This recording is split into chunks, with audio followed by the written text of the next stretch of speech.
फ़ज़ा ने तमाम खुशियों को तबाह व बर्बाद करके रख दिया। अब कुछ भी नहीं रहा, सब कुछ तिनके की तरह बिखरना शुरू हो चुका और किसी को कुछ भी समझ नहीं आ रही। ख़ास तौर पर आशिर और ईशल को, क्योंकि ये लोग इस मामले पे बहुत ज़्यादा उदास हैं और मामलात को एडजस्ट करने की कोशिश कर रहे हैं कि किसी भी तरीके से सब कुछ बेहतर होना शुरू हो जाए। लेकिन ऐसी गेम डाली है ऐसा ने कि अब कोई आशिर और ईशल की बात के ऊपर यकीन भी नहीं करता। ख़ास तौर पर वालिद जो है इनसे बहुत ज़्यादा नाराज़ होते हैं कि भाई ईशल को ये सब कुछ नहीं करना चाहिए। तब क्या हो सकता है, कैसे ईशल अपने ससुर को आशिर के वालिद को यकीन दिलाने की कोशिश करेगी? क्या वो इन बातों के ऊपर यकीन करेगा? आने वाले एक साथ में आप लोगों को दिखाया जाएगा कि ऐसा जो होगी ये असद के पास आएगी, आकर बात करेगी, इससे बोलेगी कि असद ये सब कुछ आपने देख लिया ना कि क्या वैल्यू है अब हमारी आपकी, कि आशिर भी अब ईशल की बातों के ऊपर यकीन करना शुरू हो चुका है क्योंकि ईशल उसे अपने बहकावे में ला चुकी है। रूहान और जो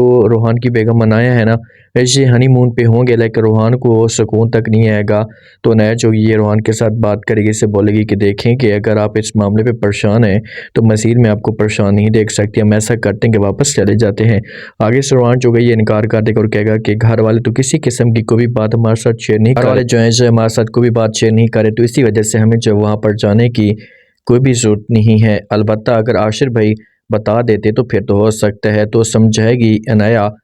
ऐसे बोलेगी कि फिर आपको परेशान होने की कोई भी ज़रूरत नहीं है, सब कुछ अपने दिमाग से निकाल दें, कुछ भी नहीं होगा, अच्छे की उम्मीद रखें, ऐसा ऐसा सब कुछ बेहतर हो जाएगा। अगर कोई बात होती तो हमें ज़रूर बताते, हमारे साथ ज़रूर ये बात शेयर की जाती। अब देखते हैं कि आगे से जो वो क्या होता है और क्या रूहान को इस बात का पता चलता है, क्योंकि रूहान को अगर इस बात का पता चलता है तो वो किसी हद तक फेवर में बात करेगा, वो रोकने की कोशिश करेगा असद भाई को, जाकर बोलेगा अपने वालिद को भी कि भाई इसमें जो वो ईशल और आशिर भाई का कोई भी कसूर नहीं है। जो ईशल की माँ होगी ना, ईशल का वालिद ईशल की माँ के ऊपर गुस्सा करेगा, इससे बोलेगा कि आपने जो कुछ भी किया है इसे आपने गलत किया है, आपको ऐसा नहीं करना चाहिए। मैं आपको कई दफ़ा मना कर चुका हूँ, कई दफ़ा कह चुका हूँ कि इस तरह से आपकी बेटी का घर बर्बाद होगा, नफ़रतें फैलेंगी और आप देख लें कि इस वक्त क्या हुआ पड़ा है। तो आपसे अभी मैं रिक्वेस्ट करना चाहता हूँ, इल्तिजा करना चाहता हूँ कि इस बात को मुझसे करिए अपने दिमाग से निकाल दें, कुछ भी नहीं होगा। ईशल जब तक आकर आपके सामने खुद कुछ नहीं कहती तो आपको किसी की बातों के ऊपर यकीन नहीं करना पड़ेगा।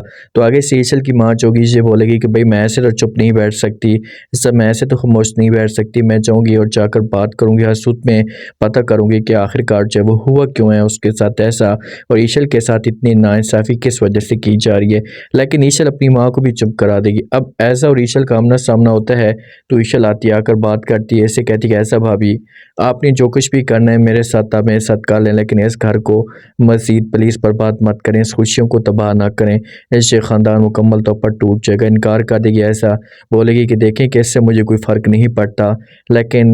मैंने आपके साथ जो वो हर सूद में आपका हिसाब किताब लेना है, क्योंकि मुझे आपके साथ नफ़रत है और आप ये घर छोड़कर चली जाती हैं तो फिर तो ठीक है, वरना मैं आपको इस घर में नहीं रहने दूँगी। समझाएगी जहाँ पर किसी भी तरीके से जो वो ईशल इसके सामने रोना धोना शुरू कर देगी कि प्लीज़ आपके इस रवैये से इस ख़ानदान में नफ़रतें पैदा हो सकती हैं और मैं इस ख़ानदान को टूटते हुए नहीं देख सकती। तो क्या ऐसा जो ईशल की बातों के ऊपर यकीन करेगी, कभी भी इसकी बातों के ऊपर यकीन नहीं करेगी और इसे इनकार कर देगी।